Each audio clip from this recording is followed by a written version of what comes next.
The scream of engines fills the night, sizzling through my chest like a second heartbeat. It's a sight I didn't think I'd see again. Not from anywhere other than a television. Whoa, hold on, second heartbeat. Is this guy a Time Lord? Is this Formula One or Doctor Who? Because if it's Doctor Who, I'm in. I've got theories about the sonic screwdriver that... It's a metaphor, a literary device. It's from Formula Chance by Sawyer Bennett. Oh, right, the book, with the cars and the feelings. Less exciting than Time Lords, but okay. Formula Chance is a searing indictment of the rampant misogyny in the high octane world of Formula One racing. It's a story of a woman battling the odds, a second chance romance, and... Wait, second chance. Like, they broke up and then got back together. Did she make him grovel? Because if she makes no groveling, it's not a real second chance. My ex, Brenda, you remember Brenda, the one with the chihuahua that hated me? Yes, we all remember Brenda and her demonic chihuahua. Can we please focus on the book? Fine. But I'm just saying groveling is key. This Nash character, he better have begged. On his knees, with flowers, and maybe a diamond the size of my fist. I highly doubt Sawyer Bennett included a fist-sized diamond in the narrative. The author's intention, I believe, was to explore the complexities of forgiveness and the challenges of navigating a male-dominated. You think the author's a man? Plot twist. I just assumed, with the romance and the feelings. Sawyer Bennett is a woman. Oh well, that's less surprising. Let's delve into the characters. Bexley Toliver, the protagonist, is a brilliant engineer, a pioneer in her field. She's the first female chief race strategy engineer in F1.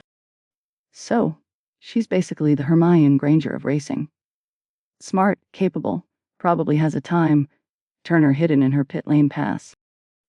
I don't think there are time turners in Formula One. You don't know that. Anyway, this Bex, she sounds tough. But reviewers say she's a runner. Like, she bails when things get tough. That's a red flag, my friend. Brenda used to do that. Remember that time we went to that escape room? And she just left? Yes, the escape room. Traumatic. But Bex's situation is slightly different. She's facing blatant, systemic sexism from her colleagues. They're undermining her, questioning her competence, basically treating her like she's there to fetch coffee, not make winning decisions. Okay, those guys sound like total jerks. Like, worse than the Chihuahua. I diagnosed them with, small man syndrome. It's a real thing. Look it up. I'm sure it is. And then we have Nash Sinclair, the former F1 star, returning after a horrific crash. He's got PTSD, a broken heart. Makes sense, D. But also, broken heart. From Bex? Ouch. This guy's a mess. He's probably got, avoidant attachment style. And maybe a touch of narcissistic personality disorder, based on absolutely nothing. You're diagnosing fictional characters based on nothing. It's called an analysis.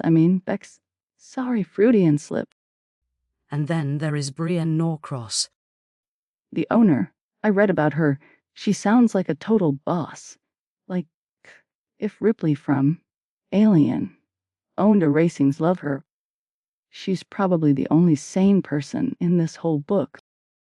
She's certainly a strong female character, a welcome contrast to the challenges Bex faces. So, the big question is this book any good? Aside from the lack of time, Turner's in the questionable groveling situation. The reviews are mixed. Some praise the realistic portrayal of workplace sexism, the high-stakes racing action, the chemistry between Bex and Nash. Chemistry? Like Bunsen burner chemistry? Or more like explosive nitroglycerin chemistry? Figurative chemistry. Romantic chemistry. Oh, right, less exciting. But some reviewers, you said, had issues. Yes. Some felt the second chance romance happened too quickly. 3 years apart wasn't enough, apparently. That's like a lifetime in Chihuahua years. Brenda's Chihuahua went through like 5 different boyfriends in that time.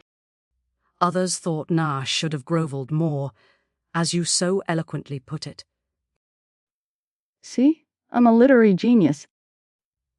And some found the sexism disheartening, which I believe is the point. So it's like a feel-good book that also makes you want to punch someone. Precisely. I got an email here, supposedly from a listener. Dear radio hosts, if Bex were a sandwich, what kind of sandwich would she be? I don't.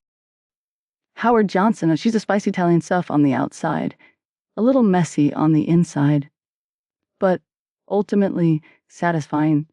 Nash, on the other hand, is a plain white bread sandwich with nothing on it. That's surprisingly insightful. I have my moments. Another email. Is it ethical to date your ex's coworker? That's not quite the situation in the book. Details. My answer, absolutely not. Unless they're really, really hot. And they bring you a chihuahua. A nice one, this time. So, our final verdict. Our rating. I give it 8 out of 10 exploding engines. Exciting, dramatic, but could use more groveling. And maybe a time, Turner. I'm going to go with 4 out of 5 shattered glass ceilings. A powerful story, but emotionally challenging. So, basically, read it if you want to feel empowered and also slightly enraged. An accurate summary. Join us next week when we discuss The Alien's Guide to Tax Evasion, a thrilling sci-fi romp about intergalactic accounting loopholes. I need a new job. That's all the time we have for today on Heartbook Radio.